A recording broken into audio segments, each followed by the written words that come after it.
sebelum memulai usaha apapun itu, yang pertama jalin hubungan baik dulu dengan Allah.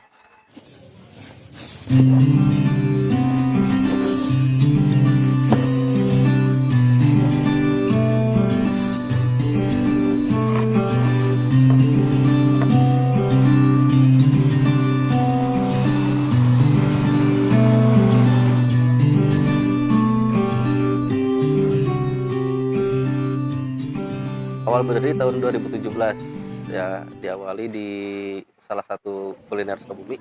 Sebetulnya sih kalau secara basic usaha nggak ada, tapi memang saya terlahir dari orang tua yang eh, apa ya, jiwa dagang mungkin gitu ya. Nah, tapi kemudian kalau secara basic yang kedua, saya dibentuk oleh orang tua saya, ibu saya itu masak. Nah, disitulah mulai hobi masak. Nah, di 2014, 2015 itu saya coba mulai usaha ternak dulu, nyambil. Jadi sambil kerja sambil ternak.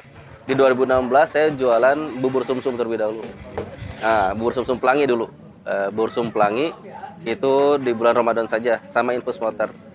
Dari situ mulai karena nggak berhasil, mulai kepikiran karena saya punya hasil sisa dari ternak saya, sisa kalkun. Dari situ mulai saya mencoba olahan dari kalkun.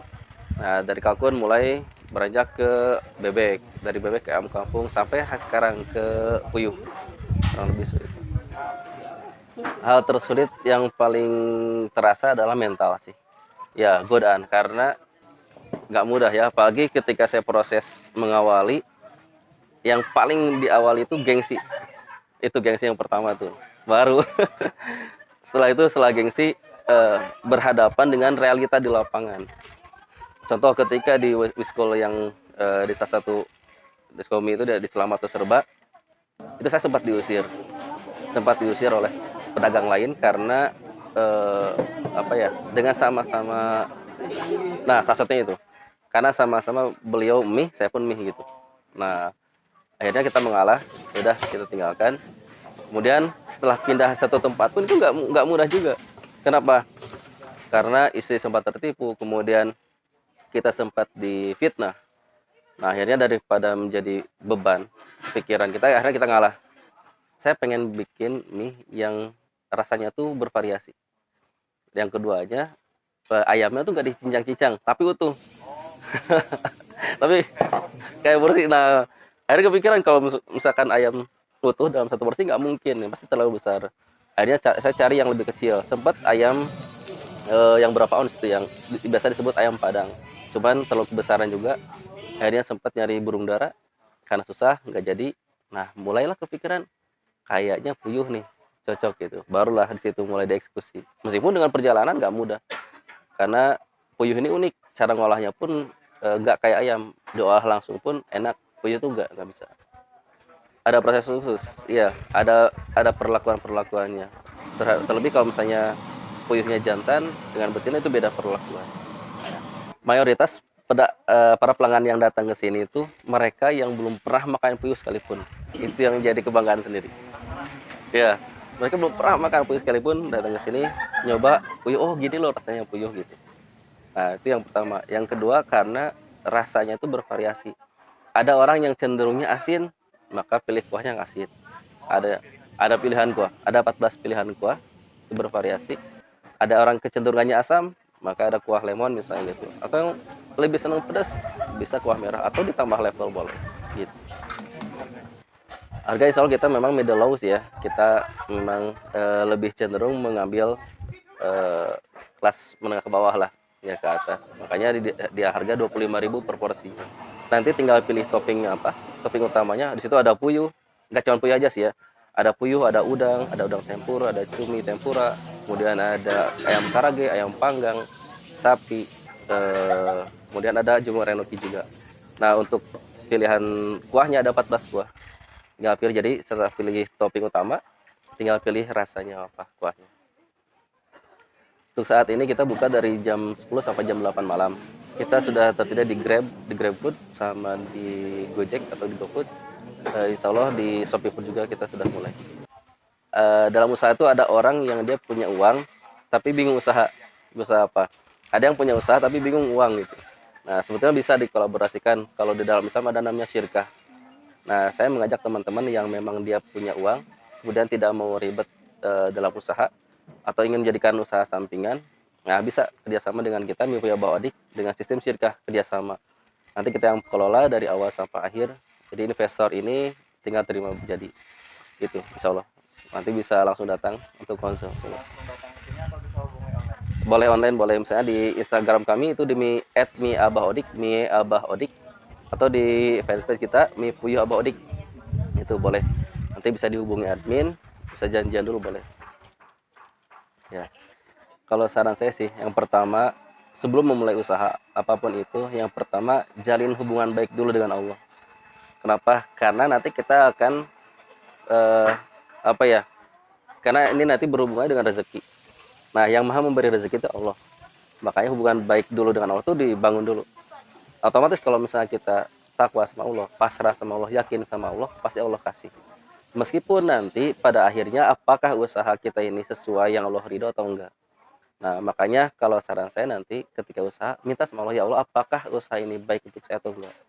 Nah, saya pun sama ketika memulai usaha ini, ya Allah, jika memang usaha ini baik untuk saya, maka panjangkanlah, kembangkan dan berkahkan, serta berikan manfaat. Tapi jika memang tidak memberikan manfaat sekalipun, apalagi sampai membawa saya menjauhi Allah, maka jauhkan. Itu yang pertama. Jadi hubungan dulu sama Allah. Yang kedua, hubungan dengan manusia. Nah, ini kalau secara logikanya menjalin hubungan dengan manusia itu karena kita membangun jaringan.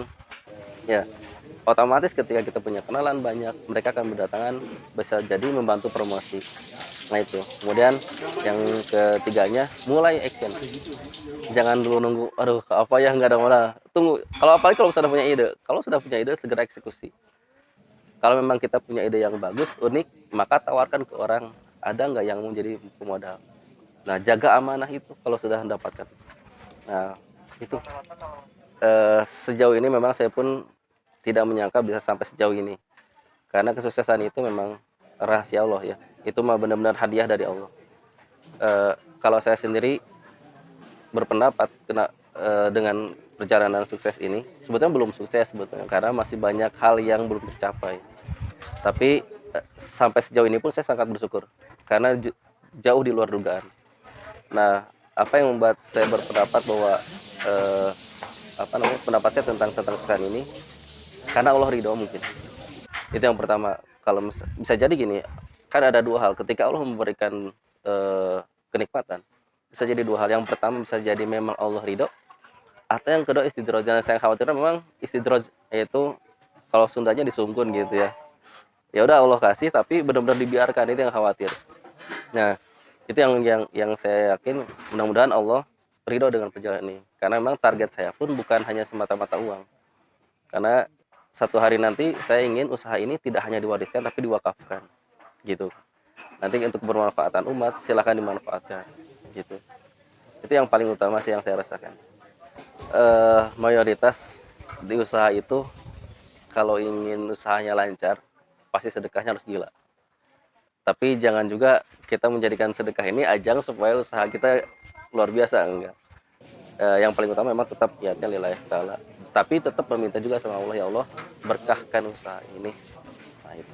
Tapi memang kalau berbicara sisi baiknya dari sedekah itu memang meningkatkan usaha. Ya. Saya orang tua memang kan sudah meninggal dua-duanya dari dulu.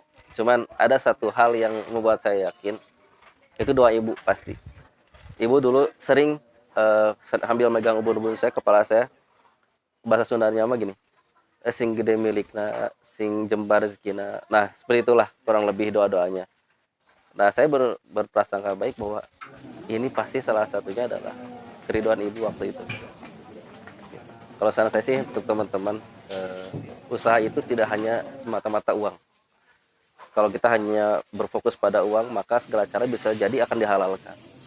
Tapi saya menyarankan ke teman-teman, bahkan mengingatkan bahwa kita bekerja ataupun berusaha itu semata-mata karena Allah.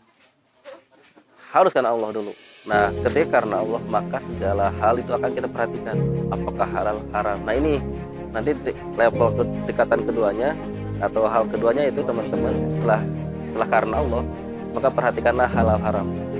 Jangan sampai hal-hal yang haram dihalalkan. hanya demi uang ya.